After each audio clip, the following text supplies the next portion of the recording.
آج میں آپ سے ایک عجیب سا سوال پوچھنا چاہتا ہوں۔ اگر آپ نے کوئی جرم کیا ہی نہ ہو، کسی کو نقصان بھی نہ پہنچایا ہو، کوئی الیگل کام بھی نہ کیا ہو، لیکن صرف آپ کے دماغ میں ایک خیال آئے، تو کیا اس خیال کی بنیاد پر آپ کو کرمنل کہا جا سکتا ہے؟ آپ کہیں گے بالکل بھی نہیں۔ اور اصل دنیا میں بھی لا کا بیسک پرنسپل یہی ہے۔ کورٹ کسی انسان کو صرف اس لیے سزا نہیں دیتی کہ اس نے کچھ سوچا تھا۔ لا ایویڈنس دیکھتا ہے، ایکٹس دیکھتا ہے۔ انٹینٹ کچھ کیسز میں ضرور میٹر کرتا ہے، لیکن صرف دماغ میں آنے والا ہر خیال کرائم نہیں ہوتا۔ لیکن جارج اورویل کی دنیا میں سب کچھ الٹا ہے۔ وہاں صرف ایکشن نہیں، تھاٹ بھی کرائم بن سکتا ہے، اور اسی لیے وہاں ایک ڈپارٹمنٹ بھی ہے جس کا نام ہے تھاٹ پولیس۔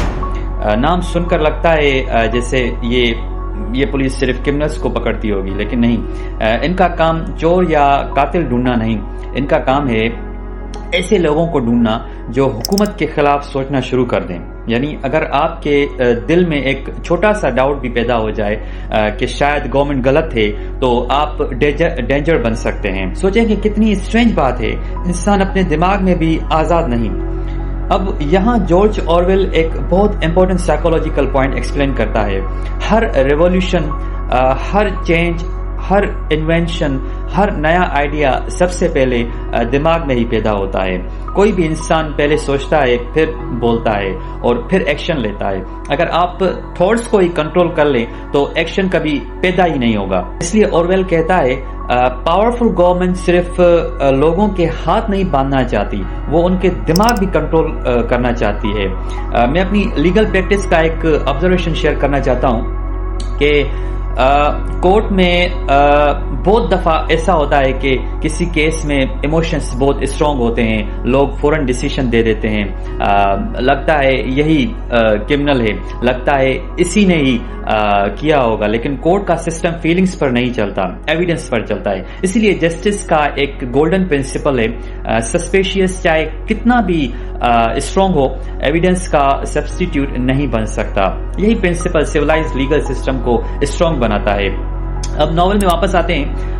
تھاٹ پولیس صرف لوگوں کی بات نہیں سنتی، وہ ان کے فیشل ایکسپریشنز آبزرو کرتی ہے، ان کی باڈی لینگویج دیکھتی ہے، ان کے ری ایکشنز نوٹس کرتی ہے۔ اگر کسی نے گورنمنٹ کی اسپیچ سنتے وقت تھوڑا سا بھی ان یوزول ایکسپریشن دیا تو اس پر شک کیا جاتا ہے۔ تو اگر آپ کو ہر وقت اپنے چہرے کے ایکسپریشن تک کنٹرول کرنے پڑیں تو زندگی کیسی ہوگی؟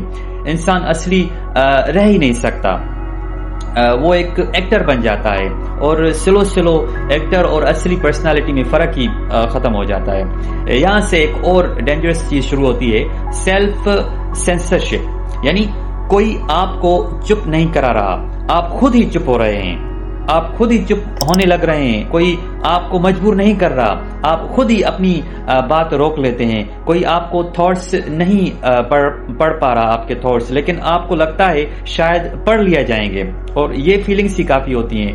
جارج اورویل کا میسج بہت سمپل ہے، جب کسی سوسائٹی میں لوگ سوال پوچھنا چھوڑ دیتے ہیں، وہاں پروگریس بھی رک جاتی ہے۔ سائنس سوالوں سے آگے بڑھتی ہے، لا سوالوں سے بہتر ہوتا ہے، ایجوکیشن سوالوں سے مضبوط ہوتی ہے، اور ڈیموکریسی بھی اس سوالوں سے ہی زندہ رہتی ہے۔ اسی لیے صرف جواب دینا ہی امپورٹنٹ نہیں، سوال پوچھنا بھی اتنا ہی امپورٹنٹ ہے۔ میں اس ایپیسوڈ کو ایک لائن پر ختم کرنا چاہتا ہوں، انسان سے اس کا مال چھین لو، وہ دوبارہ کما سکتا ہے۔ اس سے اس کی جاب چھین لو، وہ نئی جاب ڈھونڈ سکتا ہے، لیکن اگر اس سے آزادی سوچ چھین لی جائے تو پھر اس سے سب کچھ چھین لیا جاتا ہے۔ اور شاید اسی لیے جارج اورویل نے کہا سب سے پہلا بیٹل فیلڈ زمین نہیں ہوتا، انسان کا دماغ ہوتا ہے۔ اگلی ویڈیو میں ہم بات کریں گے نیوز سپیک کی، ایک ایسی لینگویج جو صرف بات کرنے کے لیے نہیں بنائی گئی تھی، بلکہ لوگوں کی سوچ کو لمٹ کرنے کے لیے ڈیزائن کی گئی تھی۔